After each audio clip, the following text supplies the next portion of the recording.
Hi friends, good morning. అందరు ఎలా ఉన్నారు? మేమైతే చాలా బాగున్నామండి. అందరికీ గుడ్ మార్నింగ్. అందరు ఎలా ఉన్నారు? మేమైతే చాలా చాలా బాగున్నాము. ఇక్కడైతే చాలా చల్లగా ఉంది. దీపం ఇంకా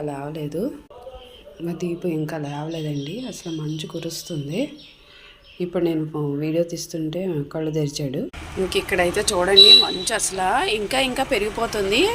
ఇంకా ముందుకు వస్తున్నట్టు అనిపిస్తుంది. మీరే చూడండి వీధి మొత్తం ఎలా ఉందో. మంచు ఇంకా ముందుకు వచ్చిందండి. ఇందాక కొంచెం వెనక్కుండేది, ఇప్పుడు ఏదో ఇంకా పరుచుకుంటుంది మంచు. మరి తగ్గుతుందా పెరుగుతుందా ఏం అర్థం కాలేదు. టైంలో అయితే వేడి ఛాయ్ అయితే బాగుంటుంది కదా. ఈ టైంలో ఛాయ్ అయితే పెట్టుకున్నాను. చూడాలి ఎలా ఉంటుందో ఏంటో. నాకు కొంచెం బయటకు వెళ్ళే వర్క్ ఉంది. ఎలాగో ఏంటో చూస్తున్నా. అరకు ప్రాంతంలోని అలాగే లంబసింగి ప్రాంతంలో ఉన్నట్టుంది మా ఊర్లో మంచు అయితే. చూడండి, ఎంజాయ్ అయితే చెయ్యొచ్చు, కానీ మాకు చలి అంటే పడదు కాబట్టి చూసి సంతోషపడుతున్నాను.